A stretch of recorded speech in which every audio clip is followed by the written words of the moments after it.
एक लड़की हाथों में मेहंदी रचाती है। उनकी सहेलियां उन्हें अच्छी से सजाती है, संवारती है और दूल्हे भी गाजे बाजे और बड़े धूमधाम के साथ लड़की के दरवाजे पर एंट्री करता है। शादी के रीति रिवाज और रस्में चालू हो जाता है। सभी चीज हो ही रहा था कि बीच में लड़का के परिवार वाले आते हैं और एक बात लड़की वाले से कहता है। फिर लड़की के पिता जो ही ये बात सुनता है, अपनी होश हवास खो बैठते हैं, अपने माथे पर रखी पगड़ी उतार कर उनके चरणों में रखता है। और ये सब बातें दुल्हन भी देख रही होती है, दूल्हे भी देख रही होती है। और अंत अंत तक जो दुल्हन होती है यह देखकर विवश हो जाता है, हैरान परेशान हो जाता है। और इसके बाद एक ऐसी जवाब देती है कि आए हुए बाराती, रिश्तेदार और गांव वाले सभी सन्ने रह जाते हैं, बेहद ही परेशान हो जाते। नमस्कार दोस्तों, ये सच्ची घटना उत्तर प्रदेश के कानपुर देहात का है। दोस्तों, कहानी में आगे बढ़ने से पहले एक छोटी सी रिक्वेस्ट है कि पहली बार इस चैनल पर विजिट कर रहे हैं तो वीडियो को एक लाइक कर दीजिए और चैनल को भी सब्सक्राइब। दोस्तों, कानपुर देहात का रहने वाला ये शख्स 2 बेटी और 1 बेटे का पिता होता है। और पिता अपने बच्चे की अच्छी परवरिश देता है, अच्छे से पढ़ाई लिखाई करवा रहा होता है और बड़े वाले भी उच्च शिक्षा के लिए शहरों में पढ़ रहा होता है। और पिता उत्तर प्रदेश की राजधानी लखनऊ में बतौर एक मजदूर एक कंपनी में काम करता है। और जितनी भी पैसा कमाता है, जितनी भी उनकी तनख्वाह होती है, उससे उनका परिवार हंसता खेलता हुआ जीवन गुजार रहा होता है। और उनकी जो पत्नी होती है वह घर में होती है, घर का कामकाज संभालती है, सीधे तौर पर समझे तो गृहिणी होती है। दोस्तों, जो उनकी सबसे बेटी होती है वो अच्छी खासी पढ़ रही होती है और 12th का भी एग्जाम पास कर चुका होता है। और फिर हालांकि वो गांव से होता है और गांव से होने के बावजूद जो आसपास के ऐसे ऐसे लड़कियां थे उनकी शादी हो चुकी थी।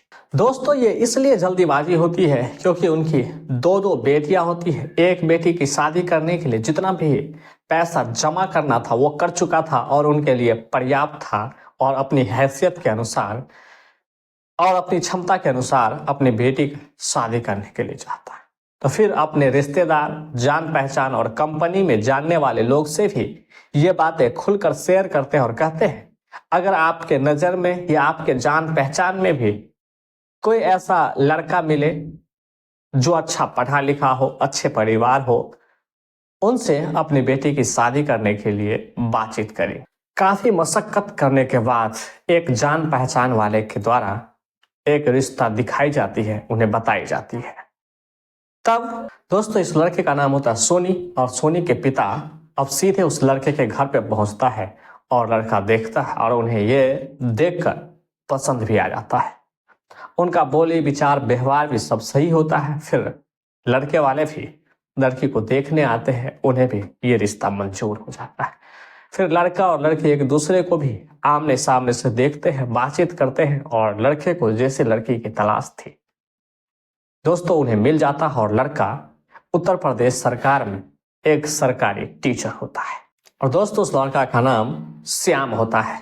श्याम और सोनी की अब जोड़ी लग जाती है, मिल जाती है। और लड़के वाले के ओर से कहा जाता है कि उन्हें एक बेहतर बहू की तलाश है, उस लड़की की तलाश है जो उनके घर में रहे और अच्छी हो।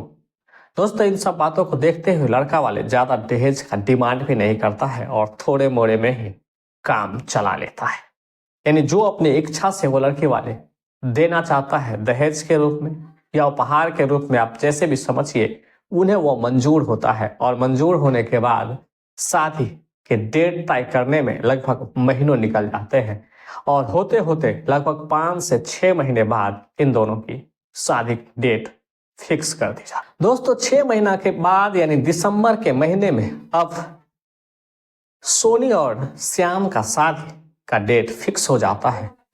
और लंबे समय से इन शादी का तैयारी शुरू कर देता और जोर शोर से जो समय नजदीक आता गया, दिसंबर के माह आ जाती है, तैयारी शुरू हो जाती है। दोनों यानी लड़का और लड़की वाले भी निमंत्रण कार्ड छपवाते हैं और अपने रिश्तेदार, जान पहचान वाले सभी को भेज देते हैं।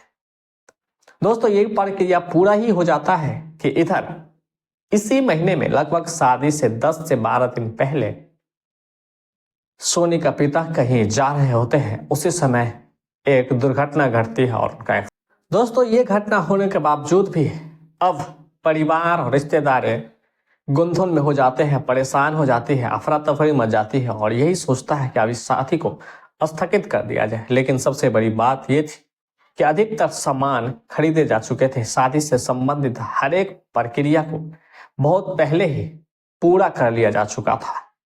इसी वजह से अब लड़की का पिता कहता है कि कोई बात नहीं, जैसे तैसे है, और जो पैसे इधर खर्चा हो चुके हैं अस्पताल और डॉक्टरों के चक्कर में, वो रिश्तेदारों से उधार लेंगे और शादी के आगे का कार्यक्रम में और जहां भी जितने भी पैसे खर्चे होंगे सभी को दे दिया जाएगा और इनके बाद शादी उसी डेट में होगी जो डेट पहले से निर्धारित। दोस्तों दहेज के जो भी पैसे बचे हुए होते हैं उन्हें किसी भी तरह अपने रिश्तेदार से, अपने दोस्तों से और जान पहचान वाले से पैसा इकट्ठा करते हैं और सभी प्रकार के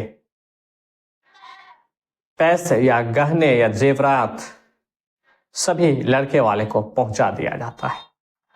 और नियत समय पर जो तिथि दी गई थी कि शादी का डेट है, उसी डेट पर सभी प्रकार के रस्में, रीति रिवाज तय समय पर होना शुरू हो जाता है। वक्त आता है वो दिन जिस दिन बारात लड़की के दरवाजे पर आना होता है। गाजे वाजे के धूम पर फटाके की आवाज के साथ श्याम दूल्हे के लिबास में और पूरी खुशी और आनंद के साथ पूरी बाराती लड़की के दरवाजे पर पहुंच जाती है और लड़की वाले के तरफ से भी भरपूर स्वागत किया जाता है। शुरुआत के दौर में हर एक चीज ठीक ठाक से हो रहा है और इधर रस्म और रीति रिवाज भी दूल्हे और दुल्हन का जो होना था वो करवाना शुरू करवा दिया था। दोस्तों आधे से अधिक उनका जो कार्यक्रम था, रीति रिवाज था, वो पूर्ण हो चुका था और सब चीज अपने नियत समय पर ही हो रहा था। एक तरफ अब पूरे बाराती खाने की तरफ बैठ चुका है और दूसरी तरफ अब 7 फेरे लेना बाकी है। जो ही 7 फेरे की तैयारी कर ली जाती है और दूल्हा दुल्हन 7 फेरे की तैयारी करता है उसी तरह से, और एन वक्त पे उसी समय दूल्हे के परिवार के लोग वहीं बैठे होते हैं और कहता है कि लड़का एक सरकारी शिक्षक है और इनके दोस्त लोगों को भी अच्छे अच्छे परिवार में शादी हुई है जिन्हें अच्छे खासे उपहार दिए गए हैं और 4 चक्का गाड़ी भी मिला है, तो इन्हें भी अब 4 चक्का गाड़ी चाहिए, अदरवाइज ये 7 फेरे नहीं होंगे। और जब तक ये मांग पूरी नहीं की जाती है तब तक कोई भी रीति रिवाज आगे नहीं बढ़े। दोस्तों रिश्तेदार और उनके पहचानने वाले और सोनी के माता पिता भी वही होते हैं और उन्हें समझाने की तमाम कोशिश करते हैं, जद्दोजहद करते हैं, मेहनत करते हैं और जो बीच वाले व्यक्ति होते हैं उन्हें भी समझाने की कोशिश करते हैं कि उनकी इतनी हैसियत नहीं है और इतने है भी नहीं जो दे देंगे, हाँ आने वाले समय में जरूर कोशिश करें। इतने कहने के बावजूद भी जो लड़का वाले होते हैं वो नहीं मानते हैं और अपने जिद पर अड़े रह जाते हैं। वहां लड़का और लड़की भी बैठे हो इस बातों को, इस खेल, इस तमाशा को देख रही होती है। दूसरी तरफ पूरे बाराती खाने पर बैठा होता है। अब उधर खाना बांटने वाला भी कोई नहीं, सभी लोग एक ही जगह इकट्ठा हो जाते हैं और इसी कार्यक्रम को जब ये हो रहा था इन्हीं को देख रहा होता है। दोस्तों कितना होने के बावजूद भी ये लड़के वाले नहीं। दोस्तों अब सोनी का पिता लड़खड़ाते हुए उनके सामने आता क्योंकि उनका एक्सीडेंट हुआ था और अपने माथे पर बंधा हुआ पगड़ी उनके पैरों पर रख देता और उन्हें कहता है कि ये शादी होने दीजिए और आने वाले समय में हम कोशिश करेंगे कि आपको और आपकी जो मांग है उन्हें पूरा करने की कोशिश करेंगे। लेकिन लड़के वाले एक बात सुनने को तैयार नहीं होता, सिर्फ एक ही कहता है कि उन्हें अभी चाहिए और जब तक पूरा नहीं होगा नहीं हो सकता है। दोस्तों ये सब वो लड़की सुन रही होती है और सुनते सुनते अब इतनी हो जाती है कि अब उनके पास कोई दूसरा विकल्प नहीं होता है और बहुत जोर से चिल्लाती और कहती है कि मैं इस परिवार में या इस जगह शादी नहीं करना चाहती हूँ। और उसी के दुगुने आवाज में फिर लड़के वाले भी बोलते हैं ठीक है, जैसे तैसे सामान पटकता है, जो जैसे होता है उधर उधर फेंकता है और यही धमकी बार बार देता है कि बारात वापस चला जाएगा। इनके बावजूद भी अब लड़के वाले के पास कोई भी चारा नहीं रहता है। फिर पूरी बारात के साथ जो खाने पर बैठे रहते हैं, खाना किसी को मिला और किसी को नहीं मिला, लेकिन शुरुआत हुई नहीं थी। फिर पूरे बारात और लड़का उस मंडप को जैसे था वैसे ही छोड़ देता है और सीधे वापस हो जाता है, यानी अपने अपने घर को चला जाता है। दोस्तों, अब लड़के वाले इस सदमे से कुछ समय के बाद बाहर निकलते और नया रास्ता और नया रिश्ता ढूंढने की कोशिश करते हैं। न तो कोई रास्ता निकलता है, न रिश्ता पक्का हो पाता है। तब वो लड़के अपने पिता से साफ साफ कहता है कि वो भी शादी नहीं करना चाहता है और थोड़े समय अपने आप पर, अपने पढ़ाई पर ध्यान देना चाहता है। फिर जो भी उनके पास रकम थे, जो दहेज के वापस मिले थे, उन्हें पैसा लेकर उत्तर प्रदेश के राजधानी लखनऊ पहुंच जाते हैं। लगभग 3 से 4 साल कड़ी मेहनत के बाद उन्हें सफलता मिलता है, लेकिन सफलता में भी कई बाधाएं थी, कई परेशानी थी, लेकिन अंततः एक अधिकारी बन ही जाता है, यानी पीसीएस एग्जाम पास करता है और जिले के एक शिक्षा अधिकारी बन जाता है। दोस्तों, कुछ ही समय के बाद पदभार संभालने के कुछ ही महीने बाद अपना ट्रांसफर कानपुर के उसी शहर में करा लेता है जहां और जिस जिले में उनका अस्थायी घर होता है। और उस जिले के तमाम स्कूल और तमाम जांच पड़ताल और तमाम देखरेख की जिम्मेदारी अब सोनी के कंधों पे आ जाता है और उन्हें बहुत ही उत्सुकता होती है कि वह हर एक काम को ईमानदारी से अच्छे तरीके से करे और एक अपनी पहचान बनाए और साथ साथ ईमानदारी का मिसाल भी कायम करे। दोस्तों, इसके लिए उनकी चर्चाएं काफी थी अपने जान पहचान करने वालों में, और आसपास जो काम कर रहे होते हैं उन्हें वो स्टिक के तौर पर। दोस्तों, एक दिन प्राइमरी स्कूल का दौरा था और वहां ये पता चला था कि कागजी कार्रवाई पूरी कर चुकी है, लेकिन वहां तो न तो बिल्डिंग बना है, न चारों तरफ दीवार ही बनी है। फिर उसी स्कूल की निरीक्षण के लिए सोनी वहां पहुंचती है, अपने दल बल के साथ पहुंचती है और कहता है कि इस स्कूल का प्रधानाचार्य कौन है और किसके निगरानी में ये स्कूल चल रहा है। दोस्तों, उस शख्स को बुलाया जाता है। शख्स पूरी डॉक्यूमेंट्स फाइल लेकर सीधे सोनी के पास पहुंचता है और सोनी जब पहली नजर में ही देखता है तो वो देखकर सन्न हो जाते हैं, परेशान हो जाते हैं कि ये वही शख्स है जो कभी मंडप में उन्हें छोड़कर निकल चुका था, भाग गया था और उनका गांव में, उनके परिवार में, रिश्तेदार में बेइज्जत होने के लिए, गिरने के लिए और उसके हालातों पर रोने के लिए छोड़कर चला गया। फिर जब उसके बारे में पूछताछ करता है तो ये पूरा कंफर्म हो जाता है ये वही शख्स है, ये वही लड़का है जो उनसे शादी करने से इनकार कर चुका था और सिर्फ एक गाड़ी की वजह से वो शादी टूट गई थी। और ये लड़का भी अब उन्हें पहचान लेता है कि अब वही है। और जब फाइलें दिखता है कि वो फाइलें तो सब चीज ठीक ठाक है, लेकिन जमीन पर ऐसा कोई कागज ही नहीं है। अब वो जो लड़का सामने था गिड़गिड़ाने लगता है, हाथ जोड़ने लगता है। अब वही सेम स्थिति था जिस दिन उस लड़की वाले का था। आज ये लड़का खुद अपनी नौकरी के लिए, खुद की पोजीशन बचाने के लिए, खुद की अस्तित्व बचाने के लिए अब उसी लड़की के आगे गिड़गिड़ा रहा है, भीख मांग रहा है सिर्फ इसका कि उन्हें नौकरी में रहने दिया जाए और किसी तरह इस मामले को कंप्रोमाइज कर लिया जाए और मामले को यही दबा दिया जाए।